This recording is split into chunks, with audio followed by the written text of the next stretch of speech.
Hello and welcome to the Federal's IPL 2023 Weekly Review Podcast. I am Aprameya C. The league stage ended last night on May 21 and we have confirmation of the 4 teams that will feature in the playoffs. Gujarat Titans, Chennai Super Kings, Lucknow Super Giants and Mumbai Indians have made it to the final week of the tournament. Faf du Plessis is the orange cap holder with 730 runs, but unfortunately, he won't add to his tally as Royal Challengers Bangalore have been knocked out. Gujarat's Mohammad Shami leads the purple cap standings with 24 wickets. We are joined by senior cricket writer R. Kaushik to review the last week's matches and also the entire league phase. Thanks, Kaushik, for talking to the Federal. Hi, Apu. Thank you for having me back after a week. Kaushik, first up, you were there last night at the Chinnaswamy Stadium in Bangalore. Another heartbreak for RCB. They've been knocked out and the wait continues for the title. 16 years now. Yes, Apu. It's one of those things that you find very hard to explain, because if you go back in time, apart from the first maybe couple of years when everybody was sort of trying to come to terms with the T20 concept and how to put teams together. After that, if you look at the kind of individuals that RCB have procured in auctions and assembled teams, you would think that at some stage or the other they would have cracked this title conundrum. But like you said, it's been 16 years now. They haven't really threatened. They've only been in a couple of finals. Yes, of course, last 3 years they made the playoffs, and so this year they narrowly missed out on qualification. So there are two ways of looking at it: either that they've been consistent and that they've not been able to make the final push, or that they haven't had the staying power to last the length of the tournament and not be able to string together victories that matter, that will help them cross the line. So you spoke about Sunday night's game. It was one of those dramatic games where so much hinged on the outcome of that match, because if Royal Challengers Bangalore had won against Gujarat Titans, then Mumbai Indians would have been knocked out. And for large parts of the afternoon, it looked as if we may not even have a game because of the torrential downpour. And play started 55 minutes late. RCB struggled in the middle overs, and then Virat Kohli produced a fantastic finish to take them to close to 200. The full house, RCB's got one of the most fiercely loyal bunch of fans, and everyone thought, okay, so this is it. And then Shubman Gill comes out and plays a phenomenal innings. So it just sort of summed up what the IPL is all about: the ups and downs, the thrills and the spills. It was terrific to be part of that game last night. Right, Kaushik. I want to ask you about Kohli's recent form. He scored back-to-back hundreds, and same applies with Gill as well, back-to-back hundreds. And there have been talk that Kohli, the king, and Gill is the heir apparent to dominate cricket for the next 10 years or so. Your thoughts on these two? Yeah, well, there are different places in their careers, aren't there? Kohli made his debut in 2008. It's like 15 years almost since he made his debut. Gill is only 2.5 years in international cricket. But you can see that Gill has got the quality, he's got the class, he's got the hunger already this year, and we are not even at the end of May, so it's not even 5 months into 2023, and he's got 100 in Test cricket, he's got 100 in one-day cricket, he's got 100 in T20 internationals, he's got 200 in the IPL. So it shows the hunger that the young man has got, and that's a very good sign, because while it's good to make the 60s and 70s and be consistent in making those numbers, it's when you take the next step and when you start stringing centuries together in a row, it shows that you have that ambition to not just score for yourself, but also to keep continuing. Because if you get out after 80s and you have done a job for yourself, but you get 120 or 130 or 104 like Gill did yesterday, then you're doing it for the team. So that's a great sign. If you look at it, and in the history of IPL, in all these years, there were only 2 instances earlier of batsmen making hundreds in consecutive games. It was Shikhar Dhawan and Josh Butler. And within the span of 3.5 hours yesterday, Virat Kohli was added to that list, and then Shubman Gill wrote his name in that list. So it's elite company for Gill to be in. Dhawan obviously is pedigreed. We all know what Butler is like. Kohli is among the greatest players of his generation, maybe one of the greatest white ball players of all time. And for Gill to find himself in this company at this stage of his career shows that, wow, well, the sky is the limit for the young man. Right. Kaushik, and we had one more 100 as well yesterday. Cameron Green, he came to the party in a big game. It was also a must-win situation for Mumbai, and he delivered. Yes, he did. I mean, Green was probably a little bit underwhelming in the first half of the season. Maybe the the price tag was working on his mind. I don't know how these things work with people because you and I have never attracted these kind of price tags, so we can only speculate about all that. But as the tournament progressed, and the thing with Mumbai Indians is that they allow people to grow into their roles, and there is no undue pressure to deliver immediately. If you have the quality and if you show the right attitude, then you will get the backing. And everyone who has watched Cameron Green over the last 3 years knows that it's only a matter of time. You know the kind of quality that he possesses. A little bit like Shubman Gill, but obviously with the additional sting to his bow that he can also bowl very handy, not even medium pace. He's quick actually. He can be in the 140s consistently. So he's a proper genuine all-rounder. And for him to walk out yesterday with so much on the line, a target of 200, you have to win to give yourself a chance to qualify.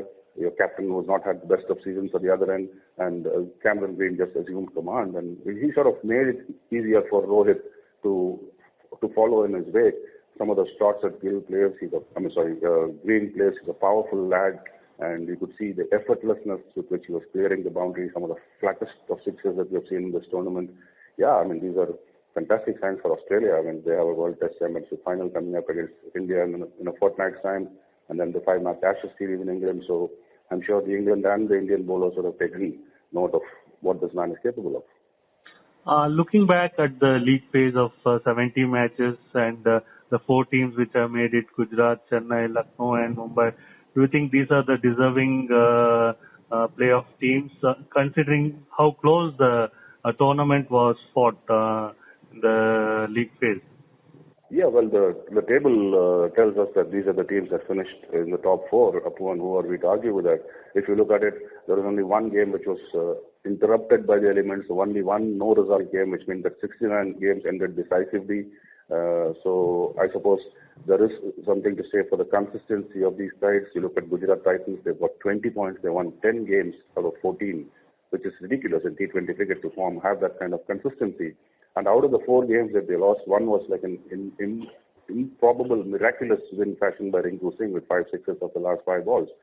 So just when you win 10 out of 14 games, it shows what a consistently strong side you are, and how much depth you have in the side, that even when there are injuries or illness concerns, that people are there to step up and do the job.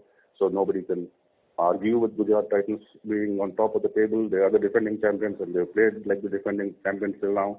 Chennai Super Kings might have surprised a lot of people with the brand of cricket they have played, because this is not the brand of cricket you always associate with Chennai.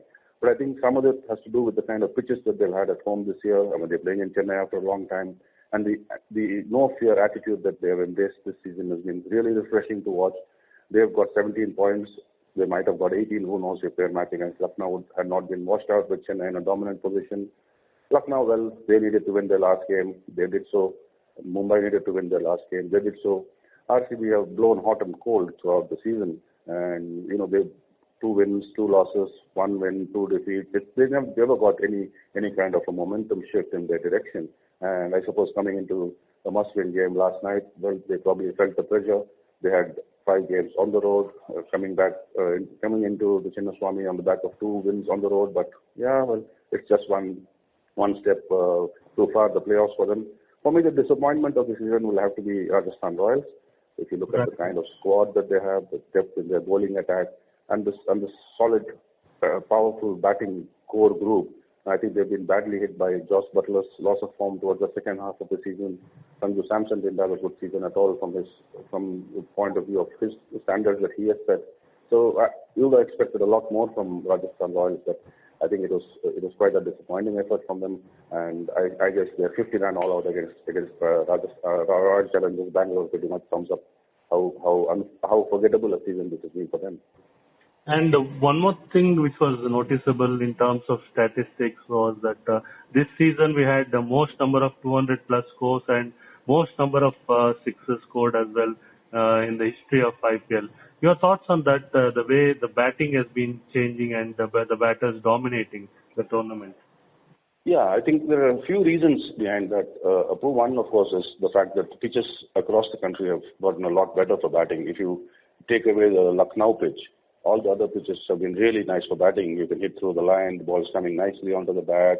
And batsmen now have so much faith in their strength, in the equipment that they possess, and therefore once the fear of getting out is out of your system, then you will see that these are the results that you will get.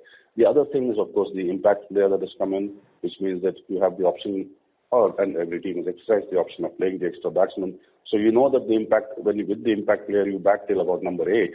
And therefore, to lose 7 or 8 wickets in 20 overs is not an everyday thing. So you will go for your shots, and therefore those will translate into sixes. Of course, like I said, batsmen have got stronger. They do a lot of work in the gym. They pump a lot of iron. And you can see the boundaries are not the biggest in every ground. The Mumbai is not a big ground. Chinnaswamy Stadium is not a big ground. So there is value for shots in all these places. And and that's the direction in which T20 cricket is headed. There is a widely held belief that people come only to watch 4s and 6s, and that might be true to a large extent.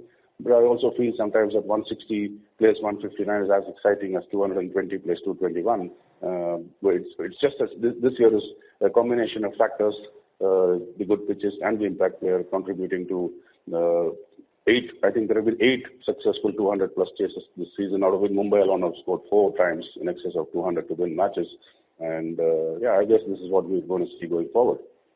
And you spoke about the teams which didn't make the playoffs, like Rajasthan and RCB. And I want to get your thoughts on how Punjab Kings, Delhi Capitals and Sunrisers Hyderabad also played. And Hyderabad finishing at the bottom of the table. And they also had a good team, isn't it, Kaushik? They did, Apu. I mean, again, it's baffling that they look at the kind of people that are populating their dugout. There's Brian Lara, there's Dale Steyn, there's Muttiah Muralitharan, and they were not just fabulous cricketers; they were also excellent thinkers of the game. So this has to go down as a defeat, not just for the team on the park, but also for the think tank in the dugout and in the change room. I suspect they never got a settled combination going. They tried out 6 opening pairs in the tournament. Mayank Agarwal was out for long periods. He didn't have a great tournament. They batted people out of position. It looked like they were not settled in their thinking, and therefore looking for band-aid fixes to major problems is definitely not the solution. They have the core of a very strong unit, like you said. They made some very good buys at the auctions, but I think they could have handled their players a lot better. Umran Malik, after all the successes of last year, he is someone that played only very sporadically. Yes, he will go for runs, but yes, he's the kind of bowler that will win you matches as well. So it's about identifying who are the guys that are going to win you matches and giving them as many opportunities as possible to get into that role and be comfortable with what their skill sets are and what the team requires out of them. Delhi Capitals also did not have any momentum at the start of the season. They had no one who was scoring runs apart from David Warner. And maybe because of age, maybe because of the fact that he was getting no support. Warner was not the destructive Warner that we have come to love in the past, and so his strike rate at the beginning of the tournament was a big problem. But again, that strike rate had to be viewed against the prism of the fact that he was getting no batting support whatsoever. They got slightly better as the tournament progressed. They won 4 out of 5 games at one stretch, but there was so much damage done up front that they could not sort of pull things back. Punjab Kings, again, up and down. It's been the story of Punjab Kings as well. We keep talking about 16 years in Royal Challengers Bangalore not winning a title, but Punjab Kings and Kings 11 Punjab in the previous avatar, they have not won a title either, since they have also been around for 16 years. And so that they will also look at this season as another failure. If I remember right, it's about 8 or 9 seasons in a row now that they have not advanced beyond the first stage. So again, they have changed captains, they have changed coaches, they have changed support staff. Nothing seems to be working, so maybe there is a fundamental and deeper issue that we are not aware of. And Kolkata as well, they didn't do well. They finished 7th. Yes, exactly. Again, they didn't get their big guys to fire at the right moments. I mean, Sunil Narine didn't have a great tournament in terms of taking wickets. Andre Russell didn't have the same impact. Obviously, it's a big blow when you lose somebody of the caliber of Shreyas Iyer before the start of the tournament. But they will look at Rinku Singh's development and take great heart from the fact that he's reasonably close to the India call-up. He was so consistent throughout the season. He made important runs. He made attractive runs. He made runs under pressure. He made runs in the middle order. So Rinku is one of the great positives Surya Sharma, the little leggy from Delhi, he really caught the eye. They had their moments, but again, as a team, they were not consistent enough. Sometimes it's about winning the important moments. And when you win the important moments, when you get this sense of self-belief and that nothing is beyond you. And when you lose those crunch moments, then you always keep doubting yourself and wondering whether you have it in you to get past the finish line. I think from Kolkata Knight Riders' point of view, I think it's more sort of a mental, the mental shackles they impose on themselves rather than any cricketing issues. And let us shift our focus towards the playoffs. Kaushik, you will be there in Chennai and for the big final in Ahmedabad as well, and you are covering all the four playoff games. And what are your thoughts? Like, what can we expect in the playoffs? Well, pretty much more of what we have seen till now. I mean, obviously tomorrow, that is Tuesday's game between Chennai Super Kings and Gujarat Titans, which is qualifier number 1. It is not a home game for Chennai in the sense of the playoff games are hosted by the BCCI and not by the respective franchises. So from that point of view, it will not be considered a home game for Chennai. But obviously, as we saw this season, wherever Chennai Super Kings played this year, they were the home team thanks to MS Dhoni. And tomorrow they're going to play in front of their adoring fans at the Chidambaram Stadium. So, well, to say that there will be a tsunami of yellow at the ground will be an understatement. Gujarat Titans know how to handle pressure, as they have shown us in the last 2 years of their existence. And Hardik Pandya has basically modeled himself on MS Dhoni. So it's where you talk about Virat Kohli and Shubman Gill and how Gill is the heir apparent to Kohli as a batter. MS Dhoni is Pandya's idol, and therefore it's almost like the master and the pupil going head to head in qualifier 1 on Tuesday. It'll be a great spectacle. The fans in Chennai might think tomorrow the last time they're getting to see Dhoni in action at the Chidambaram Stadium, which they will consider a bonus because at the beginning of the tournament nobody would have known who the 4 teams would make it to the playoffs. And at that point, we didn't know that Chennai would be hosting the first 2 games. Right. So yeah, it will be a great occasion to be a part of. On Wednesday, it's Lucknow Super Giants against Rohit Sharma's Mumbai Indians.